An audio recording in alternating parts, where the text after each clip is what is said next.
인천공항으로 가는 시외버스 터미널에 도착을 했습니다. 온라인으로 예매한 티켓을 출력하기 위하여 부스 안으로 들어갑니다. 기계에 능하지 못한 터라 버벅거리기는 했지만 어쨌든 버스표를 출력을 했습니다. 인천 터미널 1으로 출발합니다. 인천공항 터미널 1에 도착했습니다. 나를 내려준 버스는 떠나고 나는 두바이를 경유하여 프라하로 향하고, 터미널 1 건물의 왼쪽 끝자락에 각 여행사들이 다 모여 있습니다.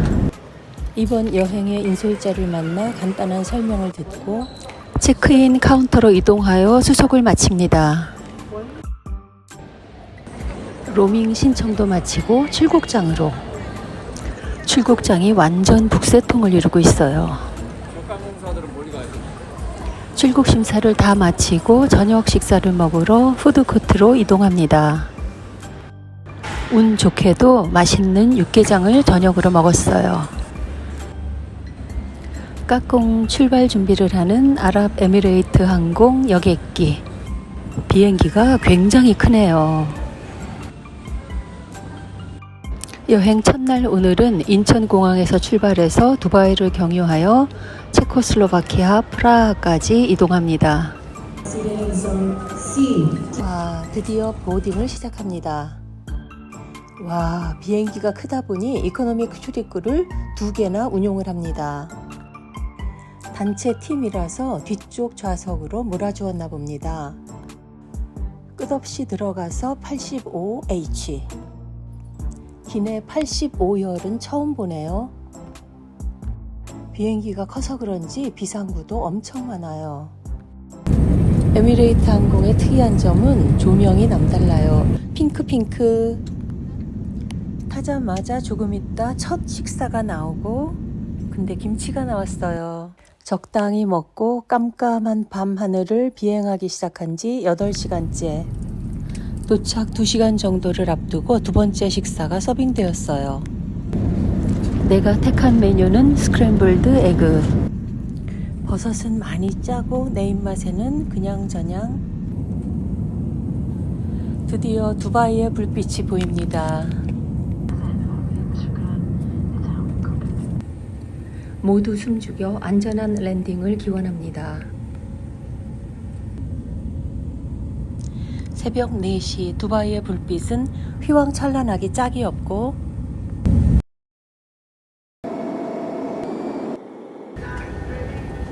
두바이 공항에 도착했습니다.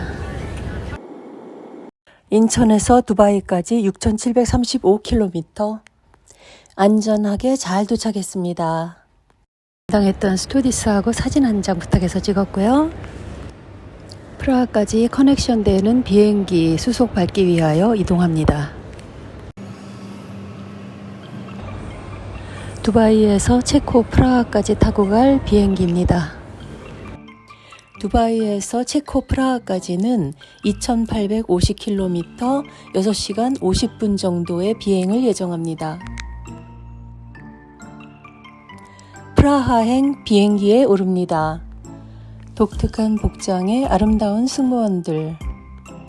최상의 서비스를 받으며 프라하로 날아갑니다.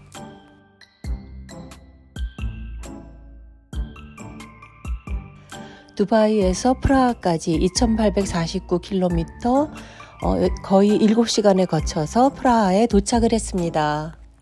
긴 비행 여정을 마치고 밝은 표정으로 출국장을 향해 나갑니다. 입국 심사를 받고 짐을 찾으러 나갑니다. 공항에는 우리가 12일 동안 타게 될 파란색 버스가 기다리고 있었습니다. 체코 농민들이 수입을 반대하는 반정부 시위 때문에 도심에 들어갈 수 없게 된 우리는 트램을 이용하여 도심으로 들어가기로 결정합니다. 관광객들이 트램을 이용하여 도심에 들어가는 경우는 무척 행운이라고 하네요. 우리 일행은 신시가지와 구시가지로 구분되어 있는 프라하 시내를 관광하기 위하여 걷기 시작합니다. 모든 도로는 돌을 깔아서 만들어져 있고 돌의 크기와 돌의 모양은 그 거리에 따라서 제각각 정말 독특한 아름다움을 가지고 있었지만 걷기에는 너무 힘들었습니다. 우리는 구시가지를 관통하여 제일 먼저 존 레논의 벽에 도착했습니다. 형형색색의 물감으로 여러 가지 낙서를 해놓은 이 곳이 존 레논 벽이라고 하네요.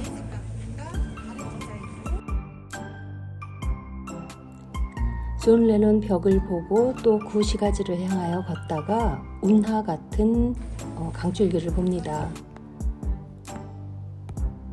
우리는 계속 구시가지를 걸어 그 유명한 까를교를 향해 올라가기 시작합니다.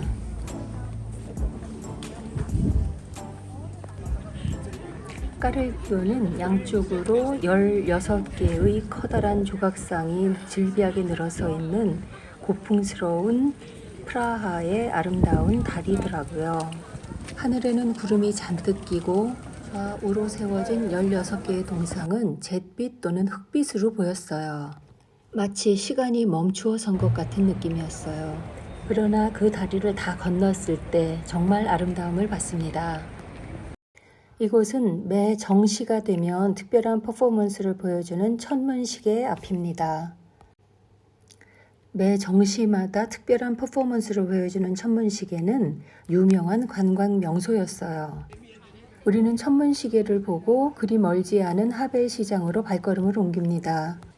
하벨 시장이 그렇게 생각만큼 크지는 않았지만 도로의 중간에는 이렇게 점포처럼 되어 있는 곳들이 있고 길 가장자리에는 소규모의 기념품들을 파는 여러 가지 종류의 이런 가게들이 있었어요. 다른 나라를 여행할 때 그 나라의 사람들이 어떠한 삶을 살고 있는지는 그 시장에 가보면 많이 느낄 수 있는 것 같아요.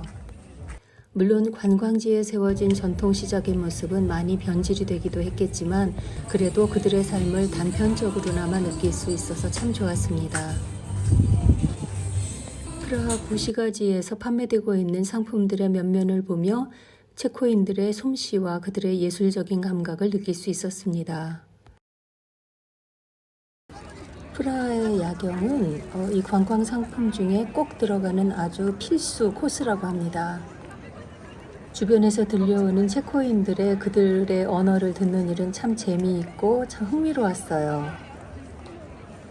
조명을 받은 구시가지의 아름다운 불빛과 하늘의 대비는 정말 아름다웠습니다.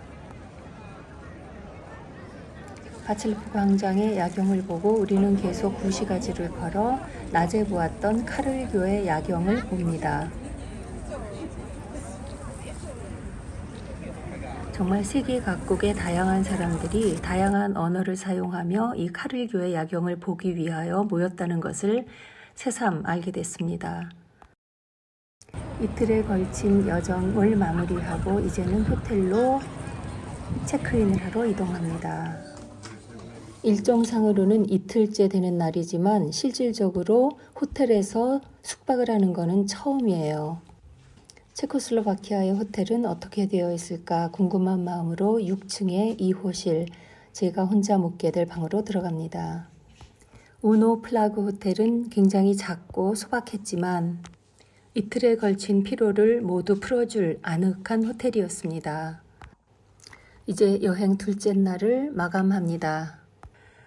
여행 첫날 되짚어 보고자 하는 점은 역시나 경유지를 포함한 패키지는 신중했어야 한다는 점, 그 이유는 시간과 에너지의 손실이 너무 크다는 점입니다. 다음 여행에서는 경유지를 포함하는 패키지는 다시 한번 고려해야겠다는 생각을 합니다. 따라서 나의 에너지의 손실을 최대한 막아보고자 만일 기내에 내가 앉은 옆좌석이 공석이 아니라면 승무원에게 요청해서 자리를 이동하는 것도 한 방법이라는 생각이 들어요. 최소 옆자리 하나는 비어 있어야 그나마 여행을 위한 체력을 다소나마 다독일 수 있기 때문이죠. 총 17시간의 비행시간과 4시간의 레이오버는 사람을 충분히 지치게 했기 때문에 비행시간 동안 잘 먹고 최소 이상의 수면을 취하는 것은 굉장히 중요하다는 생각이 듭니다. 정말 길었던 무박 2일의 일정을 마무리하며 내일 셋째 날의 일정을 기대하며 잠자리에 듭니다.